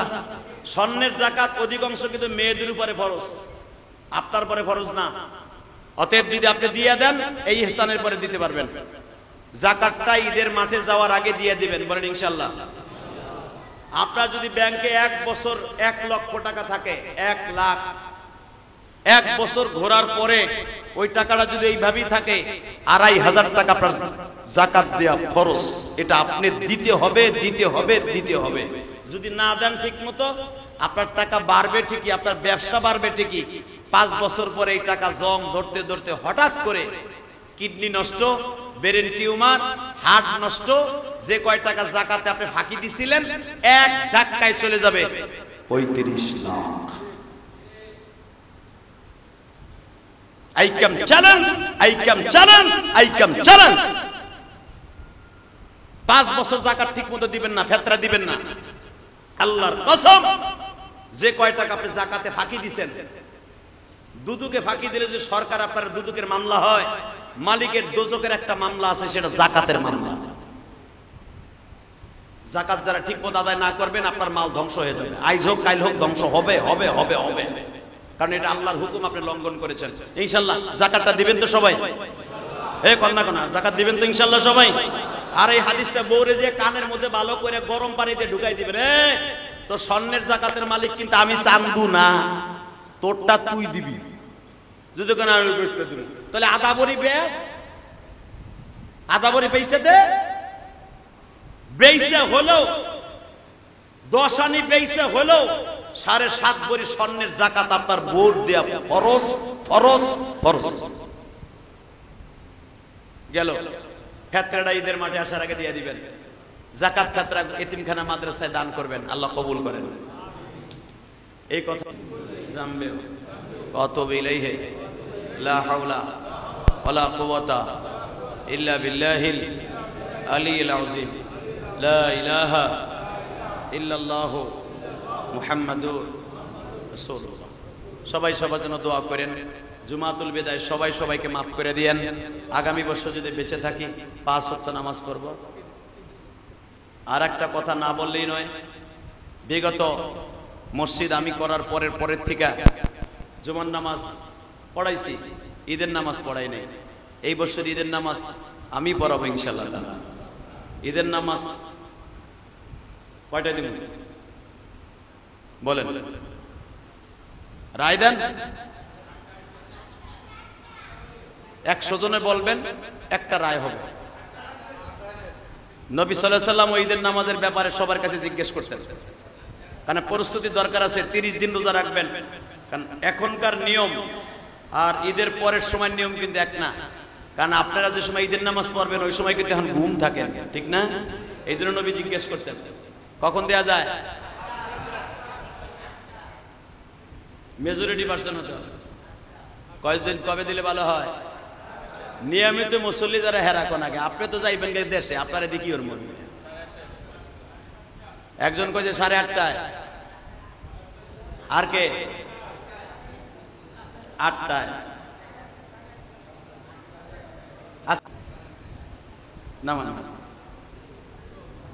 নামাইতে বলছি তো, 8টায় যারা রাজি, 8টায় যারা পড়বেন হেরা হাত উঁচা করেন। না, যদিও 8টায় বেশি হয়েছে, যদিও 8টায় লোক বেশি হয়েছে, কিন্তু 8টায় আপনারা আইসা পারবেন না। এটা আমার মন কেন জানেন কয়। আর ঈদুল ফিতরের নামাজটা একটু দেরি করে পড়া সুন্নাত, কেন জানেন? ঈদুল আযহা হলো তাড়াতাড়ি পড়তে হয়, ঈদুল ফিতর হলো একটু দেরি করে পড়তে হয়। প্রস্তুতি নিয়ে আতর, সুরমা, নতুন জামা পড়তে দেরি লাগে না?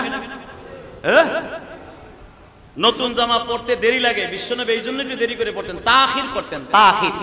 অর্থাৎ বিশ্বনবী ঈদুল ফিতরটা একটু দেরি করে পড়তেন, কারণ ঈদুল ফিতরের সুন্নাত হলো 13টা। কয়টা? আজকে না বললে তো বুঝবেন না। ঈদের দিন 13টা হলো সুন্নাত। 1 নাম্বার হলো ঈদের নামাজের আগে নতুন জামা পরা, গোসল করা, মেসাক করা, দাঁত ভালো করে পরিষ্কার করা, ঠিক আছে না? এরপরে সুরমা লাগানো, সুরমা মহিলাদের তো আসা জায়েজ নাই, বাসায় বয়ে লাগাবে। পুরুষ সুরমা লাগাবে না, পুরুষ তেলের মধ্যে সুগন্ধি লাগাবে, মাথায় ঘেরান তেল লাগাবে, তারপরে আতর লাগাবে, নতুন জামা পরবে, এবং যত প্রকার মহিলা সিস্টেমে সাজ আছে ওইটা বাদ দিয়ে, মহিলারা যেমন সাজেই পাবে না, মহিলা সাজ বাদ দিয়ে হাদিসে ভাবে আসছে সাজবেন, নতুন স্যান্ডেল পরবেন যদি সমর্থন থাকে। এরপরে যেই রাস্তা দিয়ে আপনি আসবেন ঈদের মাঠে, ওই রাস্তা দিয়ে যাবেন না। রাস্তা দিয়ে যাওয়ার সময় সদকা ফিতরা দিতে দিতে আসবেন। বুঝেন না আমার কথা? এটা হলো সুন্নাত।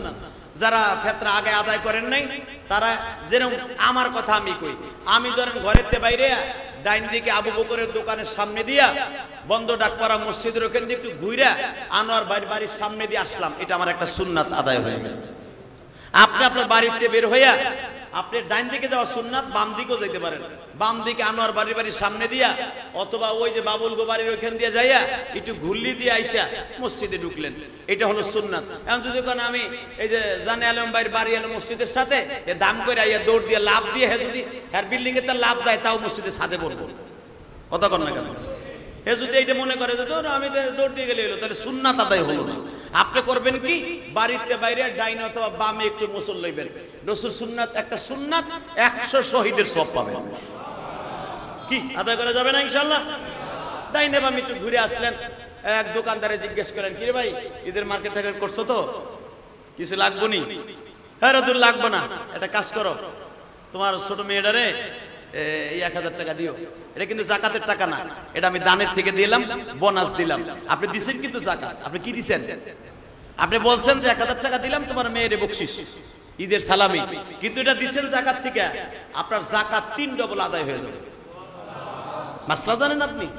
কেউ যদি প্রয়োজন মনে করে কেউ পকেটের থেকে টাকা দেয়, আল্লাহ তার জাকাতকে 100% পুরো করে দেয়। কবেন এটা দান, এটা জাকাত দেই নাই, কিন্তু আপনি দিছেন জাকাত, আপনার জাকাত আদায় হয়ে যাবে। এ ভাই ভালো আছো তো, মার্কেট টার্গেট হয়েছে তো? হ্যাঁ ভাই হয়েছে আলহামদুলিল্লাহ। এই যে একটা সুন্নাত আদায় করে মসজিদে আসলেন, কারো নামাজ কবুল না হলে আপনারটা হবে আলহামদুলিল্লাহ বলেন। কিন্তু ঈদের নামাজ এখন যেটা বলবো আপনার কপালে ঠাড়া পড়বো, এটা শোনার সাথে সাথে হাদিসটা, ঈদের নামাজ যারা 30টা রোজা রাখেন নাই তার জন্য ওয়াজিব না, ওয়াজিব না, ওয়াজিব না। কথা কন না কেন? যারা 30টা রোজা রাখেন নাই তার জন্য ঈদের নামাজ না, না, না, না। ঈদের নামাজ এটা ওয়াজিব নামাজ, শুকরানা নামাজ, এটা যারা 30টা রোজা রাখছে তাদের জন্য, বালেক পুরুষের জন্য। যারা রোজা রাখেন নাই তোর জন্য ঈদের নামাজ না, বা হারাম খোর। এখন যদি কোন তাহলে আমি আইলে কি আল্লাহ আমারে ঘুষাইবো? ঘুষাবে কি না ঘুষাবে এটা হে জানে, আমি জানি না। তবে ঈদের নামাজ রোজাদার ছাড়া না, আপনি আসতে পারেন, নফল আদায় হতে পারে, একটা শর্তে আপনি আসতে পারেন ঈদের নামাজ পড়তে। অধিকার আপনাকে রসুল লাস্টের ভাবে এইভাবে আযআফুল ঈমান, সে এইভাবে আসতে পারে যেরকম ভাবে একটা লোক দাওয়াত ছাড়া গেলে হ্যারে প্লেট দিলেও না দিলেও গুনাহ হইব না, হ্যারে মারলেও গুনাহ হইব। কথা কন না? আপনার মেয়ের বিয়ায় দাওয়াত দেন নাই, একজন যে প্লেট দিয়ে বইছে, আরে মারলে কিন্তু গুনাহ হইব। অতএব আল্লাহ দাওয়াত দিয়ে আনছে আপনার রোজাদার রে, আপনি যদি আসেন ওই দাওয়াত ছাড়া মেহমানের মতো হইব, আইলে আল্লাহ সওয়াব দিতেও পারে নাও দিতে পারে। আল্লাহ আমাদের সবাইকে বুঝে বুঝে আমল করার তৌফিক দান করুন, আল্লাহুম্মা আমিন। ربنا ظلمنا أنفسنا وإن لم تغفر لنا وترحمنا لنكونن من الخاسرين اللهم اغفر لنا ولوالدينا رب ارحمهما كما ربياني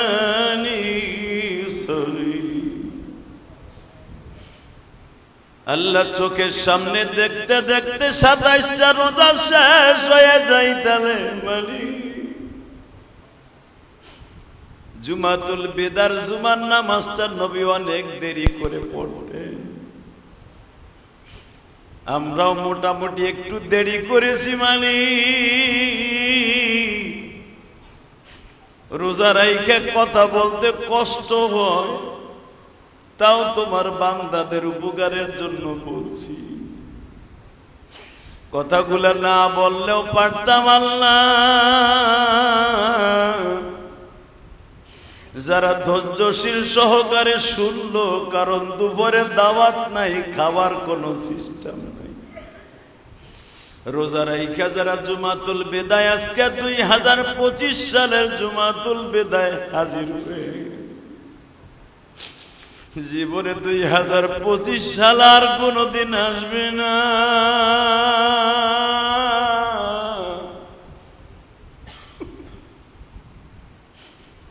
যদি এটা আমাদের জীবনের শেষ জুমার নামাজ হয়, মেহেরবানি করে আমাদের জীবনের সব গুনাহগুলি মাফ করে দিও। এমন একদিন ছিল এই সরাইল যে কোনো এক মসজিদে বাবার হাত ধরে জুমাতুল বিদায় যাইতাম। আজকে সেই বাবার কবরের হাড্ডিগুলা মাটির সাথে মিশিয়ে গেছে। আল্লাহ, অনেকে ছিল মা বলতো বাবা ঈদের মার্কেট করবি না, সময় চলে যাইতাছে। আজকে ওই জনম দুঃখিনী মা কার কার নাই জানি না। আমি ইলিয়াসুর রহমান জেহাদি 12 বছর বয়সে মা হারাইছি।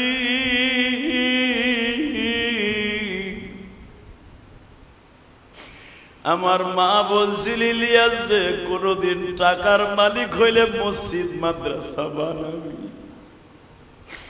মাগো মসজিদ বানাইলাম, মাদ্রাসাও বানাইলাম, তুমি তো দেখলা না মা।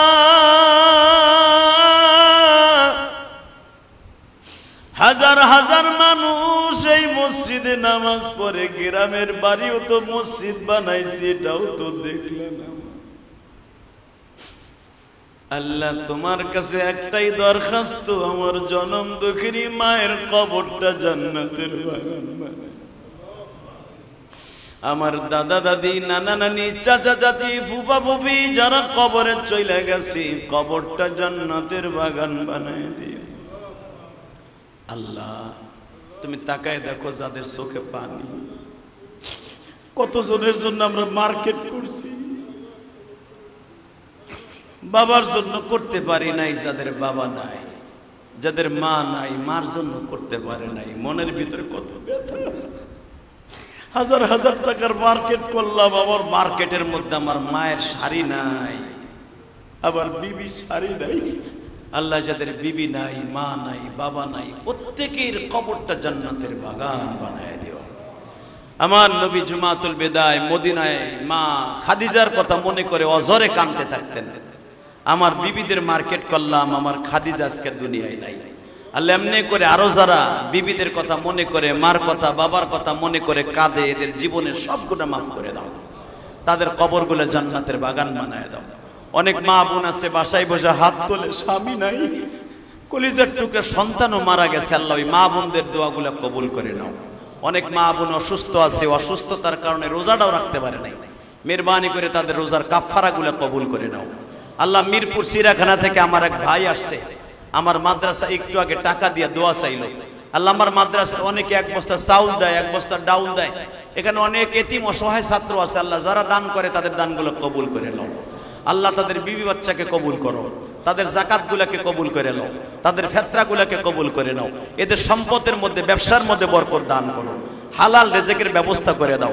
আমার বাংলাদেশটাকে কবুল করো আল্লাহ, আমার বাংলাদেশটাকে সমস্ত বিপদ থেকে রক্ষা করো আল্লাহ। শয়তানের চোখ থেকে আমার বাংলাদেশটাকে হেফাজত করো। সারা পৃথিবীর নাস্তিকদের চোখ পড়ছে আমার এই মুসলমান ছোট্ট দেশের উপরে। আল্লাহ, বেঈমানের চোখগুলোকে তুমি নষ্ট করে দাও আল্লাহ। আল্লাহ, বিশেষ করে ফিলিস্তিনের মুসলমানকে রক্ষা করো, ফিলিস্তিনের মা বোনদেরকে রক্ষা করো। ইসরায়েলি কুত্তা বাহিনীর হাত থেকে আমার ফিলিস্তিনি মুসলমানকে রক্ষা করো, ইসরায়েলের হাত থেকে ফিলিস্তিনি মুসলমানকে রক্ষা করো আল্লাহ। আল্লাহ, আমরা ঈদের মার্কেট করছি, সেহরি খাই, ইফতারি খাই, ফিলিস্তিনি মুসলমান প্রতিদিন সকালবেলা দেখে ঘর ভাঙ্গা, ছেলে মেয়ে মরা, মা মরে গেছে, বাপ মরে গেছে, প্রতিদিন তারা লাশ দেখে ঘুম ভাঙে। ফিলিস্তিনি মুসলমানকে রক্ষা করো আল্লাহ, ফিলিস্তিনি মুসলমানকে রক্ষা করো। আমাদের দোয়া কবুল ও মঞ্জুর করে নাও। সাল্লাল্লাহু তাআলা আলা খায়রি খালকিহি মুহাম্মদ। আল্লাহ, অনেকেই দোয়া চাইছে, মিরপুর থেকে, বহুত দূর দূরান্ত থেকে আমার ভাইরা আসছে। আমার মসজিদ মাদ্রাসায় যারা দান করে তাদের দানগুলো কবুল করে নাও। সাল্লাল্লাহু তাআলা আলা খায়রি খালকিহি মুহাম্মদ ওয়া নূরি আরশি সাইয়্যিদিনা মাহমুদ বিরহমাতিকা ইয়া আরহামার রাহিমিন।